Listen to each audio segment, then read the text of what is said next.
paix et la grâce de Dieu soit avec vous aujourd'hui, mes frères et sœurs. Aujourd'hui, nous allons faire Matthieu 11, du verset 1er jusqu'au verset 10. Et nous allons prier pour la grâce et un Dieu vivant. Amen. Seigneur, nous te disons merci pour ta grâce et ta miséricorde. Merci pour le moment de faveur et de grâce. Seigneur Dieu, merci en pile, Seigneur Dieu, que ta présence nous guide, Seigneur, nous dirige. Nous te disons merci, Seigneur, spécialement pour les auditeurs, Seigneur Dieu, que ta grâce nous accompagne au nom de Jésus-Christ. Amen. Amen. Aujourd'hui, comme je l'ai fait avant de prier, nous allons faire Matthieu 11 du verset 10 jusqu'au... Nous allons faire Matthieu 11 du verset 1er jusqu'au verset 10. Ça va commencer par grâce. Amen.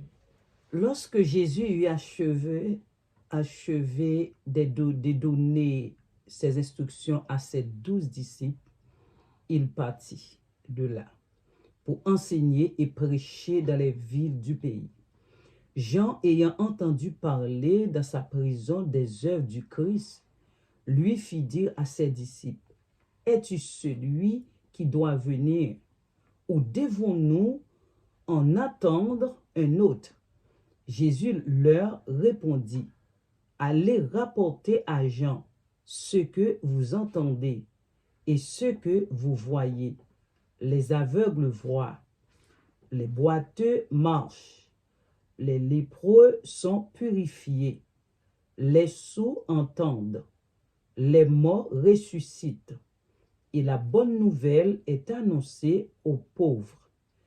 Heureux celui pour qui je ne serai pas une occasion de chute. » Comme il s'en allait, Jésus se mit à dire à la foule au sujet de Jean, « Qu'êtes-vous allé voir au désert?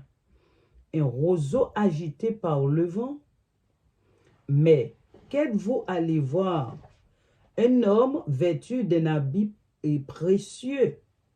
Voici, ceux qui portent des habits précieux sont dans les maisons des rois. Qu'êtes-vous donc allé voir? Un prophète, oui, vous dis-je, et plus qu'un prophète, car c'est celui dont il est écrit. Voici, j'envoie mon messager devant ta face pour préparer ton chemin devant toi. Amen. Amen. La grâce du vivant. Amen. Lorsque Jésus eut achevé de donner ses instructions à ses 12 disciples, il partit de là pour enseigner et prêcher dans les villes du pays. Jean, ayant entendu parler dans sa prison des œuvres du Christ, lui fit dire par ses disciples, « Es-tu celui qui doit venir ou devons-nous en attendre un autre ?» Jésus leur répondit, « Allez rapporter à Jean ce que vous entendez et ce que vous voyez. Les aveugles voient, les boiteux marchent, les lépreux sont purifiés, les sourds entendent, les morts ressuscitent, et la bonne nouvelle est annoncée aux pauvres. Heureux celui qui je ne serai pas une occasion pour qui je ne serai pas une occasion de chute. » Comme il s'en allait, Jésus se mit à dire à la foule au sujet de Jean, « Qu'êtes-vous allé voir au désert? Un roseau agité par le vent? Mais qu'êtes-vous allé voir? Un homme vêtu d'habits précieux? Voici, ceux qui portent des habits précieux sont dans les maisons des rois. Qu'êtes-vous donc allé voir? Un prophète? Oui, vous dis-je, et plus qu'un prophète, car c'est celui dont il est écrit, « Voici, j'envoie mon messager devant ta face pour préparer ton chemin devant toi. » Amen. Par grâce, c'est le bon. Lorsque Jésus eut achevé de donner ses instructions à ses 12 disciples, il partit de là pour enseigner et prêcher dans les villes du pays. Jean, ayant entendu parler de sa prison des œuvres du Christ, lui fit dire par ses disciples, « Es-tu celui qui doit venir ou devons-nous attendre un autre ?» Jésus leur répondit, « Allez rapporter à Jean ce que vous voyez, ce que vous entendez et ce que vous voyez. Les aveugles voient, les boiteux marchent, les lépreux sont purifiés, les sourds entendent, les morts ressuscitent, et la bonne nouvelle est annoncée aux pauvres. Heureux celui pour qui je ne serai pas une occasion de chute. » Comme il s'en alla, Jésus se mit à dire à la foule au sujet de Jean, « Qu'êtes-vous allé voir au désert? Un ruisseau agité par le vent? Mais qu'êtes-vous allé voir? Un homme vêtu d'habits précieux. Voici ceux qui portent des habits précieux sont dans la maison des rois. Qu'êtes-vous donc allé voir? Un prophète? Oui, vous dis-je, et en plus qu'un prophète. Car c'est celui dont il est écrit, voici je vois mon messager devant ta face pour préparer ton chemin devant toi. Amen. Amen. Amen. Amen. Nous allons méditer la parole car c'est très important. Tous les jours nous devons faire quand nous lisons la Bible, c'est très important.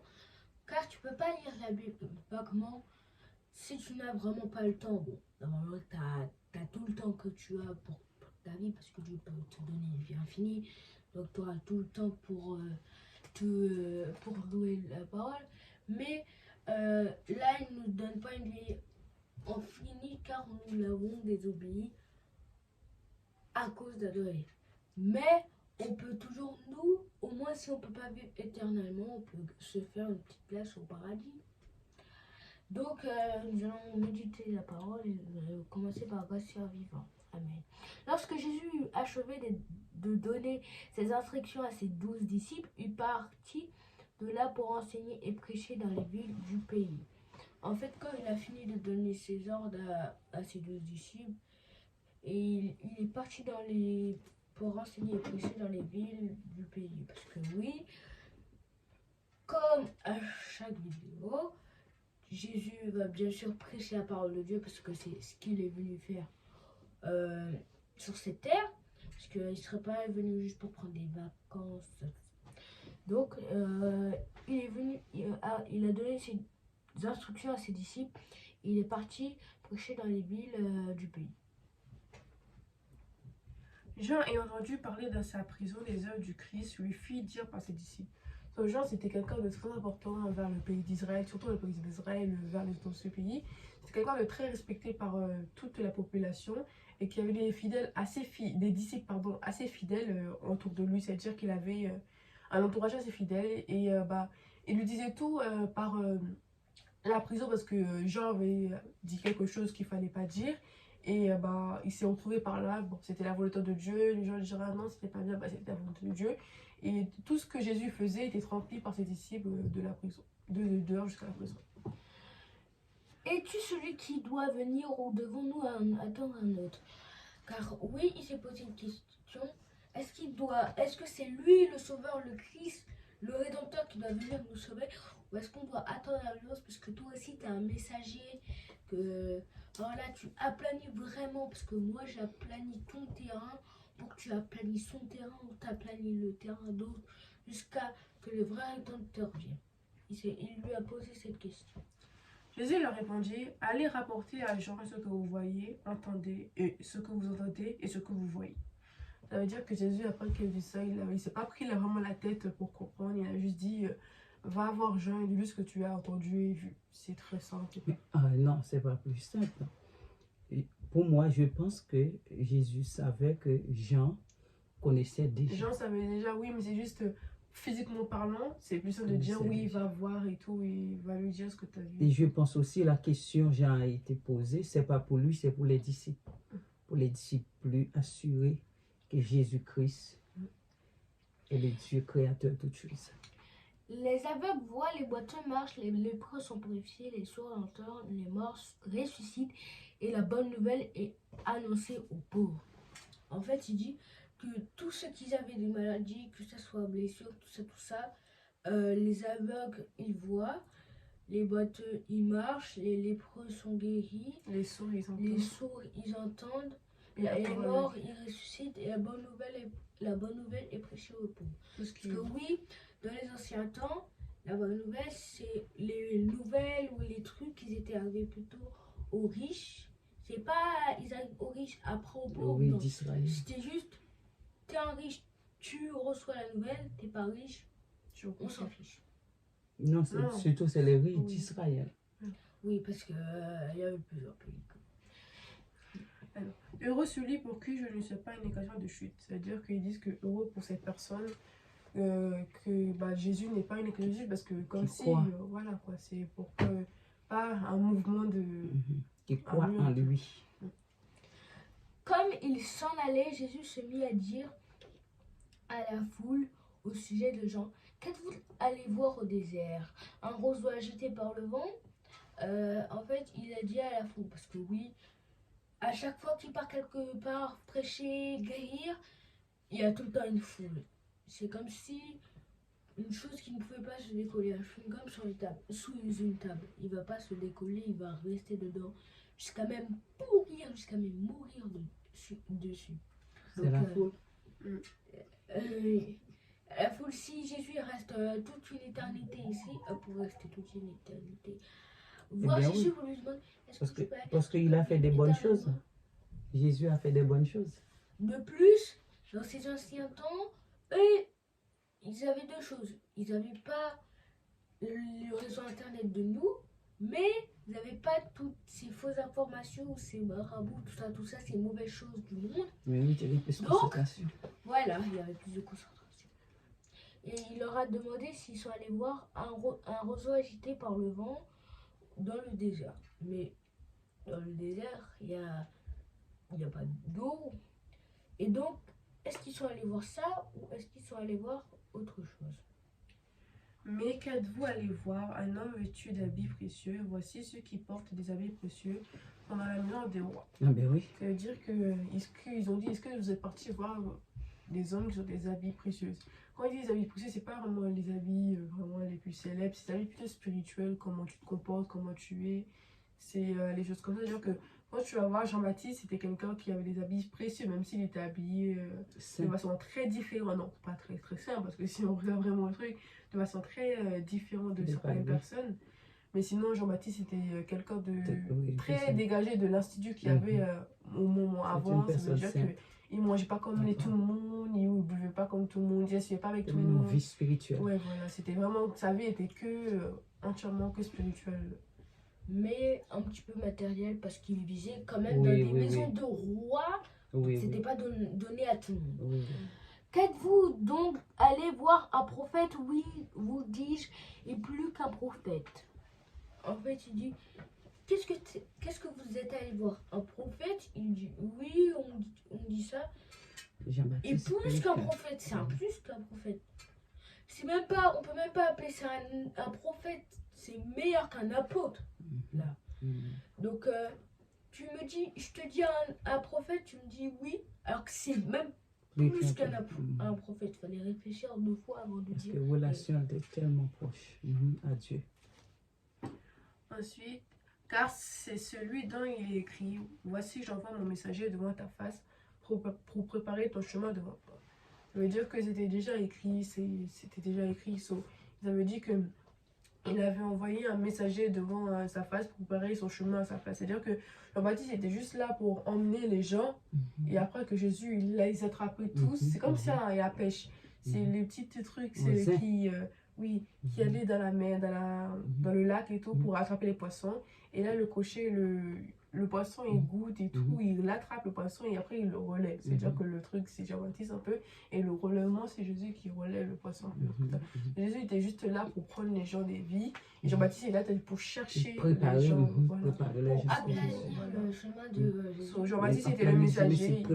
Préparer les cœurs bien disposés à la venue de Jésus.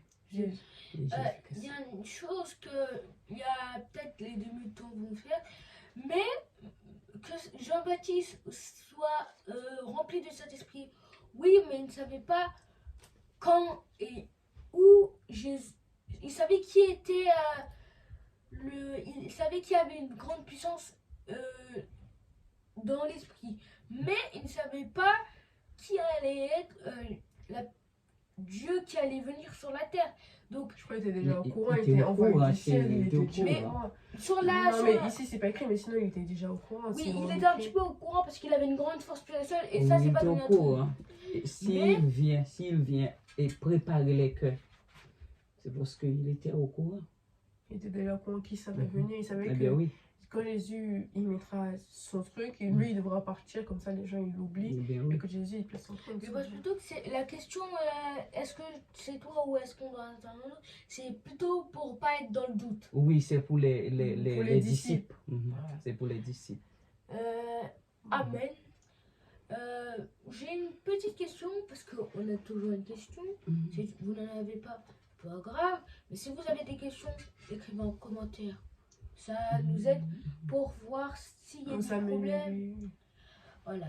Donc, sur spirituel et matériel, ces versets ont été très pratiques.